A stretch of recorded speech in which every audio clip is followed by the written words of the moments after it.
O professor hoje visita Automecânica Dart, uma referência na reparação da linha Dodge Dart e Dodge Polara no Brasil.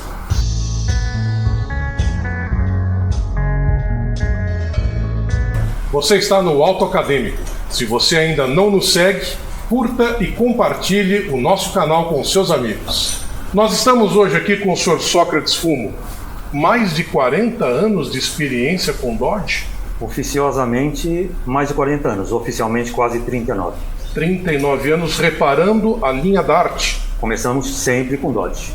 Sempre com Dodge. E continua? Continuamos. Isso aqui está na veia. Não tem como se desvencilhar. Nós fazemos porque gostamos. Sr. Sócrates, trabalha com outro tipo de carro? Carros modernos interessam para o senhor? Não.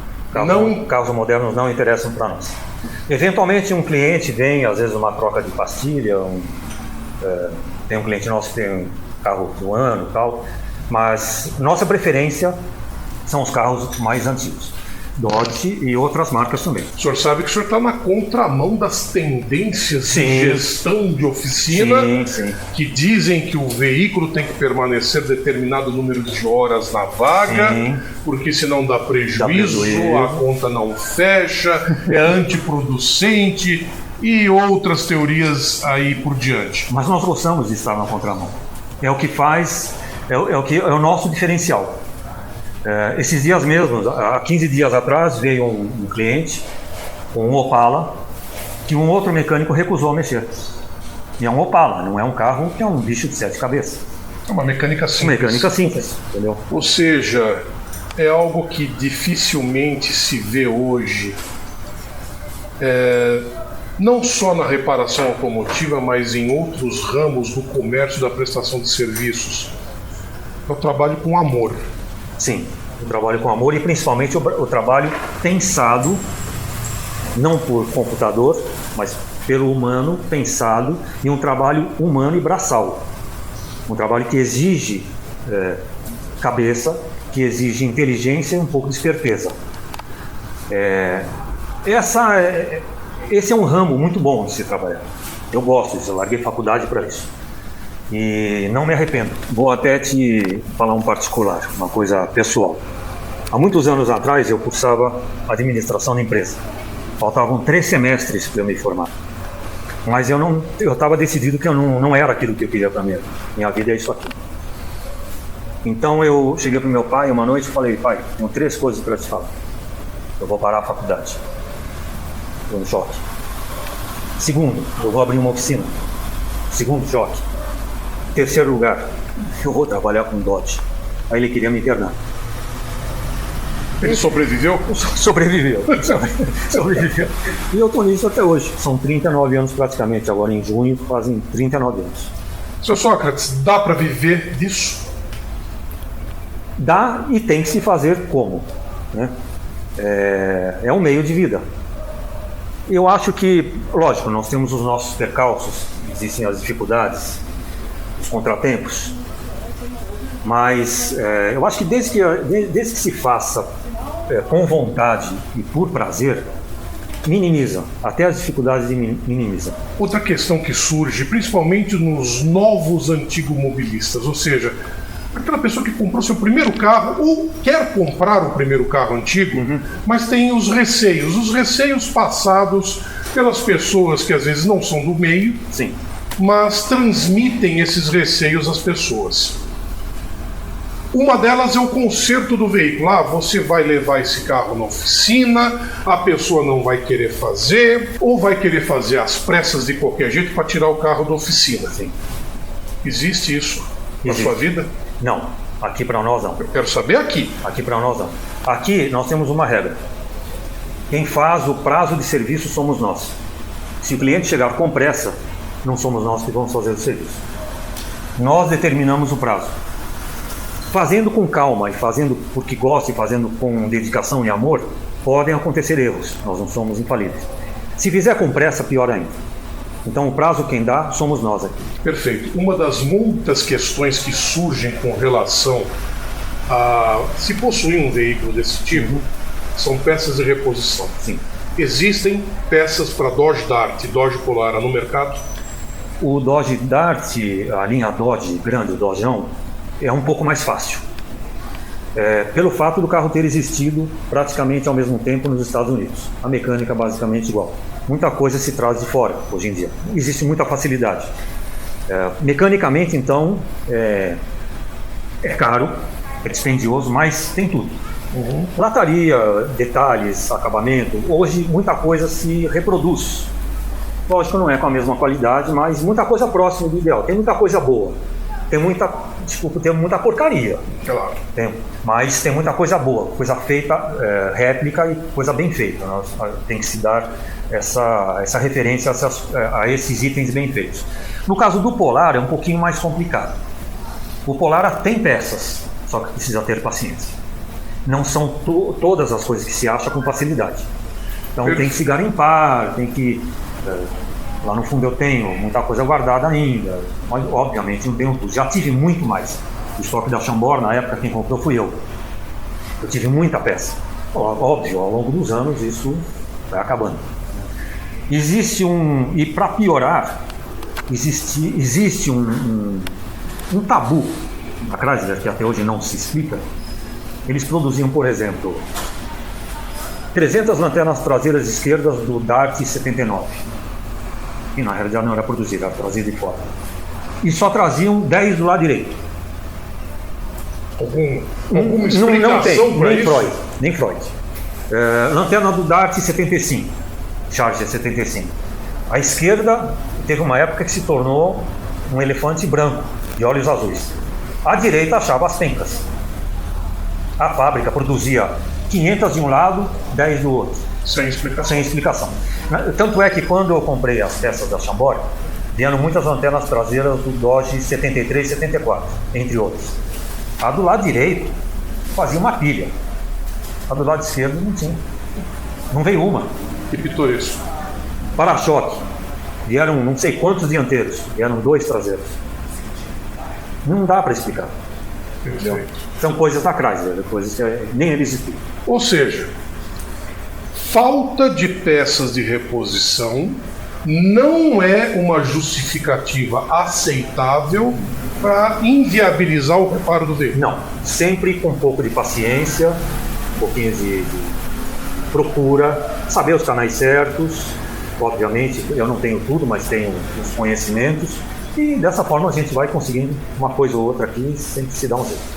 Perfeito. Seu Sócrates, esses veículos, tanto o Polara como a linha Dart, são veículos de mecânica relativamente simples. É o arroz com feijão da mecânica. Sim. Ferramentas especiais, precisa? Não precisa. Não precisa. Eu cheguei a ter, tenho alguma coisa ainda, mas não há necessidade. E manuais? Sempre bom uma referência na hora de um aperto, de usar um torquímetro. Sempre bom, a memória falha às vezes, né? Então a gente é obrigado a recorrer ao manual. Eu tenho manuais de serviço, manuais de fábrica. Normalmente a gente não precisa, mas às vezes numa dúvida a gente vai consultar. Ou seja, nada aqui é feito ao acaso, nada aqui é feito no chutômetro ou no achismo. É com base na literatura técnica. Sempre baseado no que recomenda a fábrica, a recomendação técnica é o que nós seguimos. Perfeito. E, óbvio que ao longo do tempo os materiais mudaram. Hoje em dia, por exemplo, você fechar um motor, um torqueamento de uma bronzina atual é diferente de uma bronzina mais antiga, de um material diferente. As retíficas mudaram muito, hoje são retíficas de excelência, vem tudo muito certinho, muito padronizado, muito perfeito, então exige um outro tipo de enfoque na coisa. Ou seja, não dá medo de dar garantia? Não. Nossos serviços nós damos sempre garantia, como disse já, não somos infalíveis, já aconteceu de dar um problema ou outro, mas afinal de contas, se eu não fosse credenciado e creditado, eu não estaria há quase 39 anos no ramo.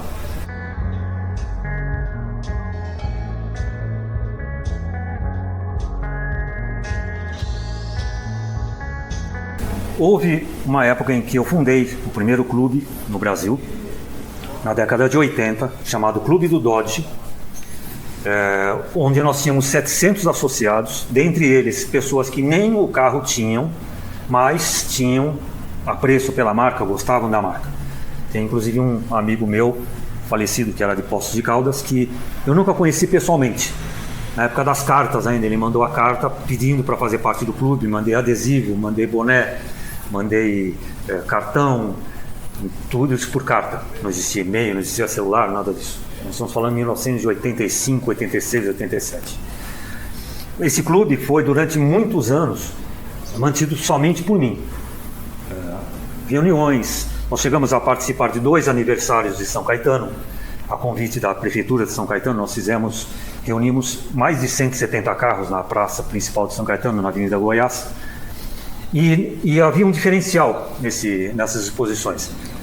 Nós tínhamos um cliente que era bombeiro em Santo André, e esse cliente trazia o dojinho dele para mim, era um 79 vermelho.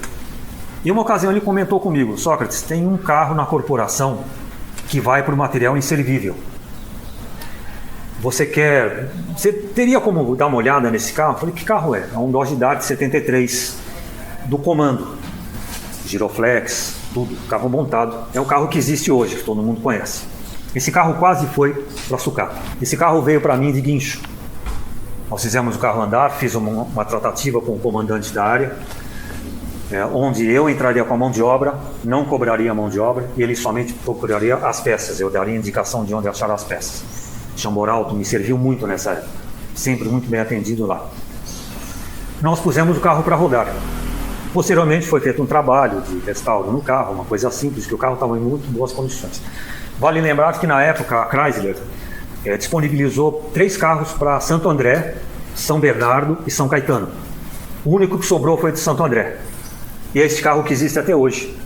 Então, quando nós tínhamos as reuniões do clube, nós fazíamos esses eventos, como nós fizemos no Shopping Eldorado algumas vezes, fizemos os 2 aniversários de São Caetano, nós encontrávamos esse carro, ele ficava disponibilizado na minha oficina, na época na Rua Independência, ele vinha com um memorial descritivo, era entregue na minha mão, somente eu podia manobrar. Na sexta-feira esse carro vinha para mim, eu não podia ligar o giroflex nem a sirene, só eu podia manobrar. E no domingo de manhã, no dia da exposição, vinha um bombeiro conduzir o carro, e esse carro saía puxando todos os outros que saíam do ponto de encontro até o local da exposição. Eu ainda tenho algumas filmagens de VHS disso, não existiam esses recursos que existem hoje em dia, mas era uma coisa fora do normal. Ele é um carro que ainda existe, que faz história, é uma memória viva, né? É um dos carros que marcou bastante. E marcou também o Clube do Dodge. Só que chegou num ponto onde as pessoas começaram a me cobrar, entre aspas, o que eu devia fazer, institucionalizar uma presidência, um estatuto social. Nós fizemos, tem CNPJ, tem tudo mais, só que queriam que passasse a cobrar bimestralidade. E eu fui bem claro na época. Falei: a partir do momento que começar a envolver dinheiro, que até então era eu que mantinha o clube, não vai aguentar. E não foi o que aconteceu. Porque junto com... à medida que as pessoas pagam, elas passam a te cobrar também, atitude. E passam a exigir mais. E eu tinha oficina paralelamente. Eu não podia sacrificar a oficina em função do clube. O clube, óbvio, me servia como instrumento para trazer serviço para mim e venda de peças. Lógico, são coisas casadas. Só que essa situação começou a ficar incômoda e eu larguei. E hoje eu não faço parte de clube algum, porque, na minha opinião, existem 2 tipos de aficionados da marca. Existe o antigo mobilista e o antigo oportunista. Tem o carro não é porque gosta, tem o carro porque é um investimento e ele quer aparecer no meio. É diferente.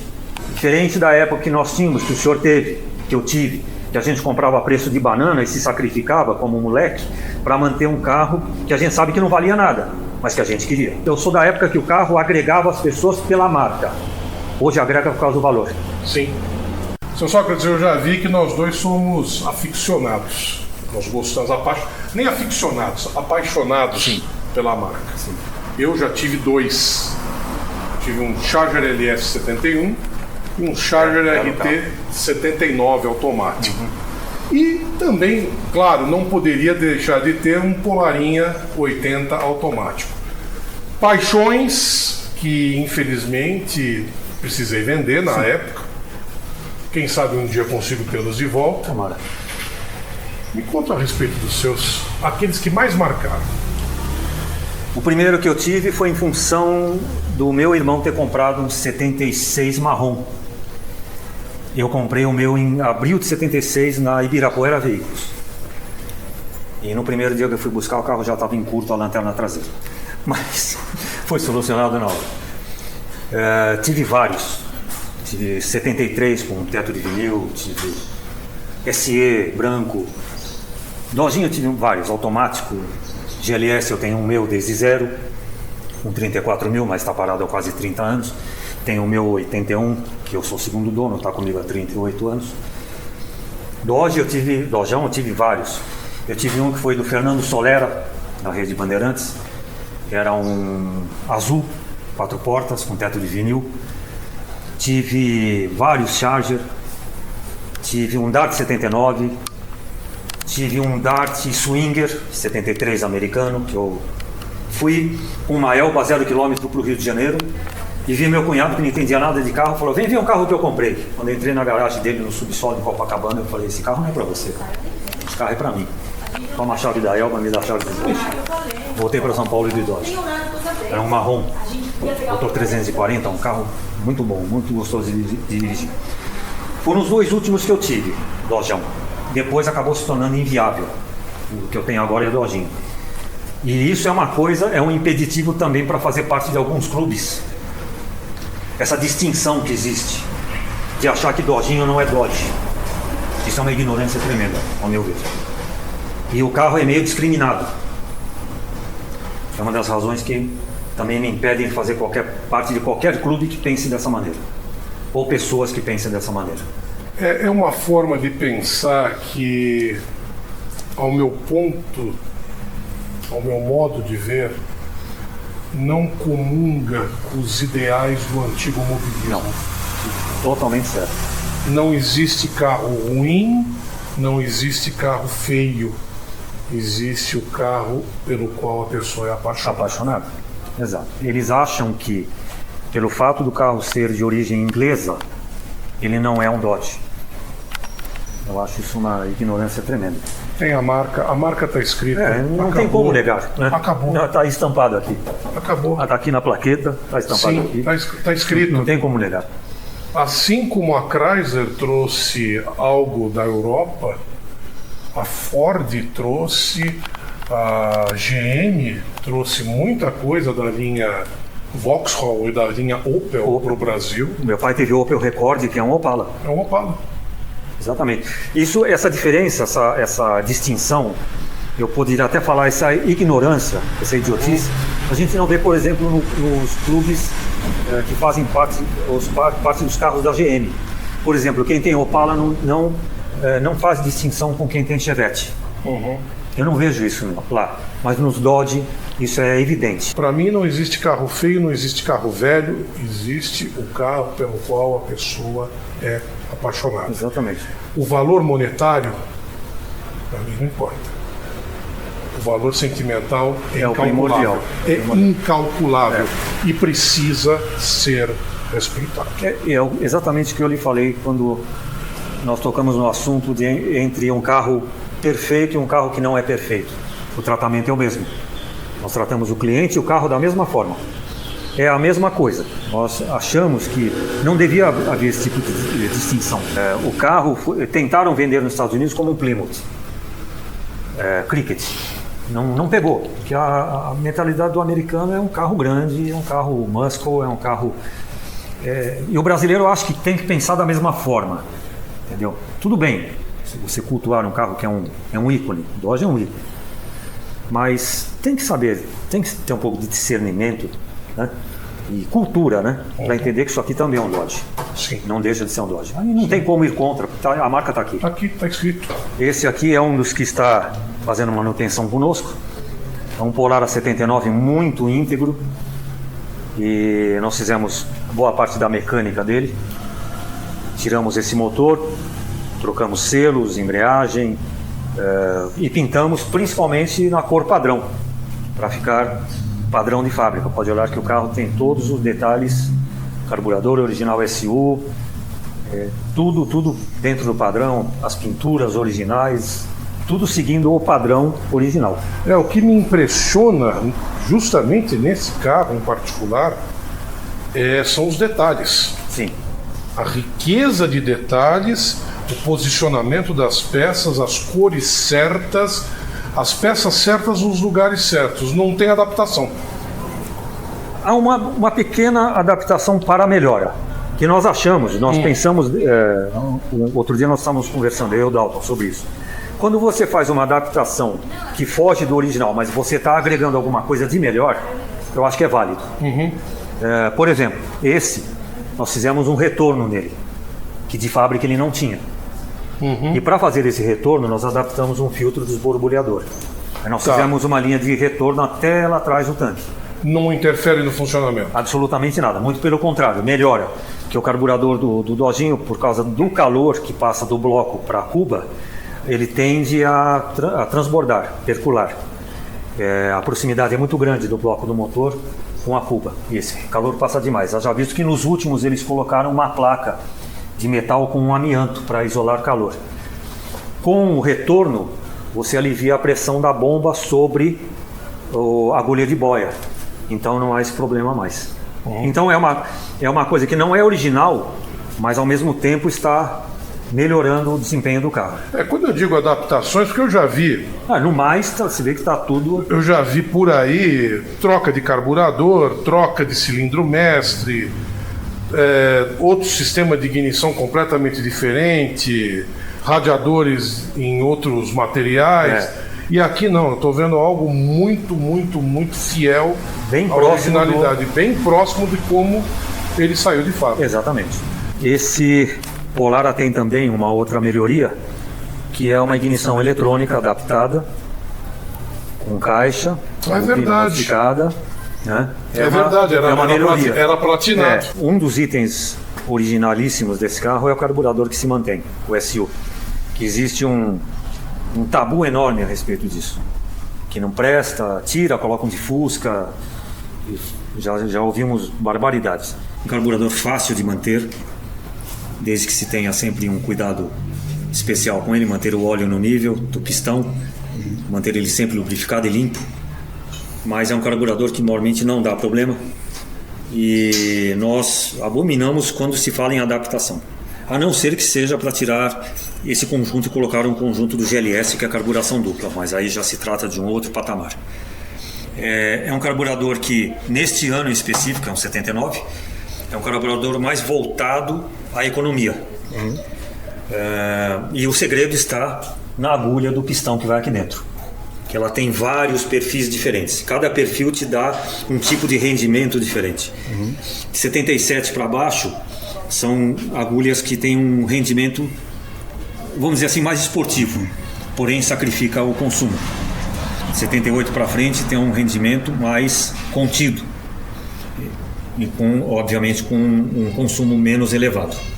Mas é um carburador que funciona até de cabeça para baixo, se bobear. Sim, é uma tecnologia que eu considero muito versátil, muito robusta.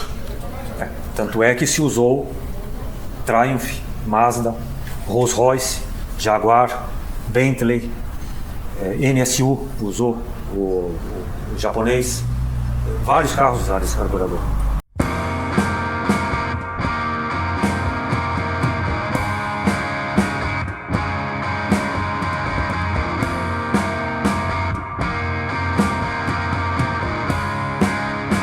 Outra coisa que impressiona nesse carro é justamente o interior dele. É verdade. Extremamente íntegro e no padrão original. Originalíssimo. Esse veludo só foi reproduzido recentemente, ele ficou anos desaparecido. Então vale a pena a gente mostrar a integridade desse interior. Ainda com os padrões originais, o veludo original, as cores originais, ele era monocromático, carpete original e com o veludo original. E principalmente o tabelier sem trincas. Tabelier sem trincas, outro detalhe importantíssimo, o porta-luvas íntegro. É simplesmente uma joia muito rara. Então, eram 3 combinações. Era o azul, o caramelo e o preto grafite, né? Grafite. Dizem que nos Estados Unidos tinha uma 4ª combinação que era o Bordeaux, o Chateau, né? Mas esse nunca chegou a vir para o Brasil. Tanto é que, para mim, tinha os dojão com interior Bordeaux. Sim. Era geralmente o prata, o próprio Bordeaux e o branco, que saíam com o interior Chateau. Até onde eu sei, todos esses carros vinham com interior Bordeaux, puros, laterais e tudo mais, só que coluna de direção, descansa-braço, volante, tudo preto. Não existia Bordeaux. Tudo preto, não existia Bordeaux, não tinha nada disso. Eu, como disse, eu não conheço o detalhe, então eu vou utilizar isso como um aprendizado. Então, coluna na cor Bordeaux nunca. Sempre preto. Sempre preto. Descansa-braço preto. Interior todo Bordeaux. Descansa-braço preto e coluna preta. E volante preto.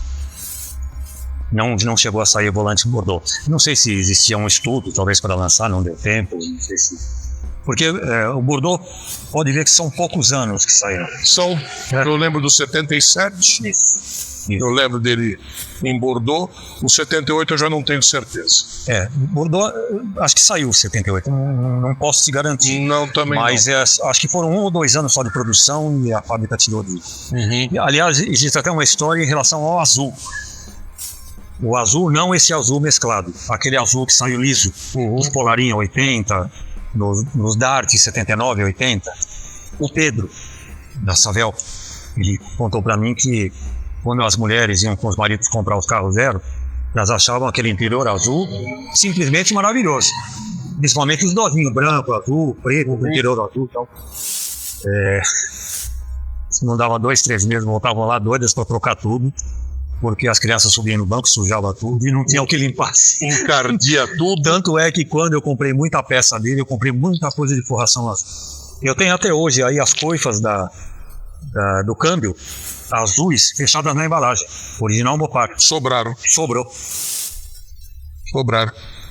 Eu vou comprar um dojinho azul com interior azul só por causa da coifa. Só por causa da coifa.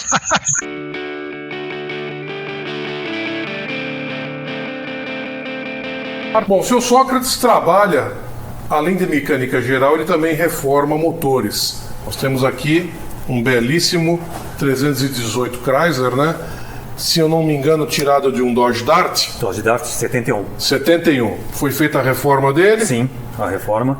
Pintado na cor original, muito bacana. Troca dos selos, se eu não me engano, são selos de latão para evitar corrosão. Mas a gente já sabe, né? Para evitar corrosão de selos e de galerias e dos demais componentes do sistema de arrefecimento, basta manter o líquido bem aditivado, utilizar água desmineralizada. Exatamente. E o aditivo recomendado pelo fabricante.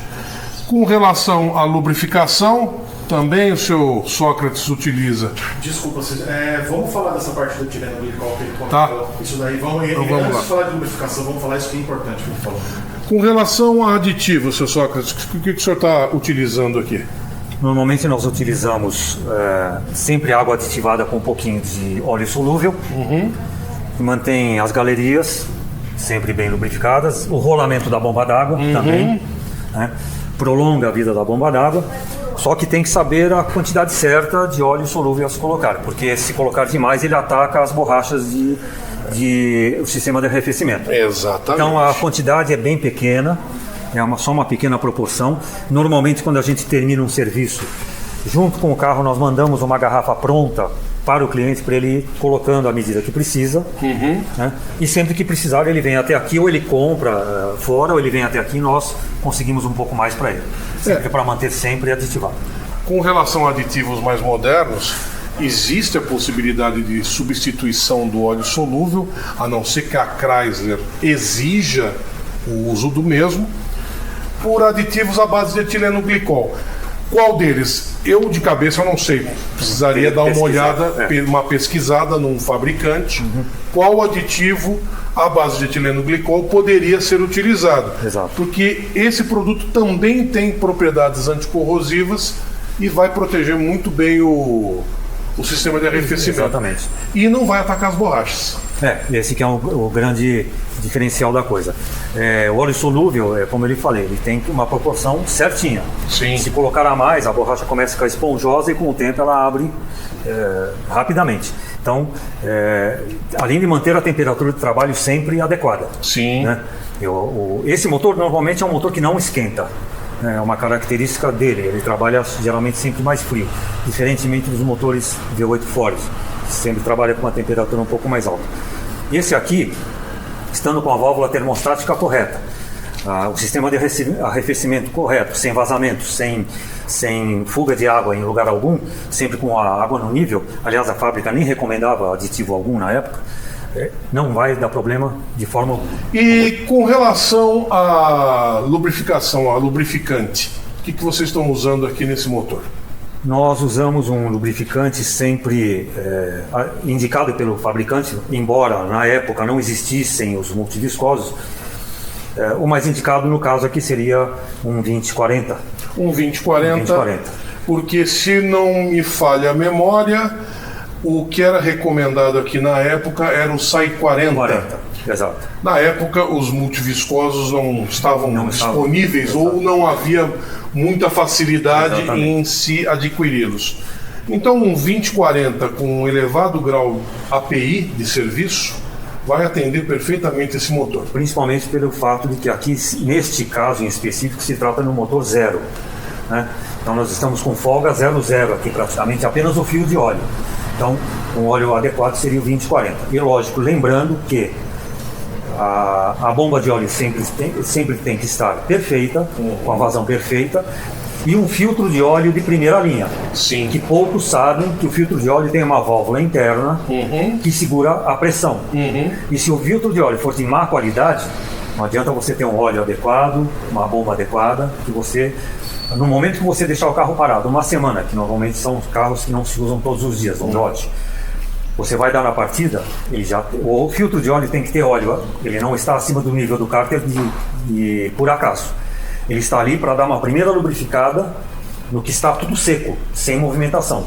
Então, se ele não tiver uma válvula adequada, uma válvula funcionando, que acontece em muitos casos, você pode danificar o motor por causa de um filtro de óleo de R$30. Como eu já disse em outras ocasiões, o fato de uma oficina adotar o perfil low profile não significa que ela seja mal equipada ou que seus profissionais sejam incompetentes. O nosso amigo adotou esse perfil e nós podemos verificar que não existe luxo aqui na Automecânica Dart. No entanto, competência aqui é que não falta. Tanto que além dos Dodges, que já são consideradas joias, nós temos também aqui, fazendo reparos, um belíssimo Packard.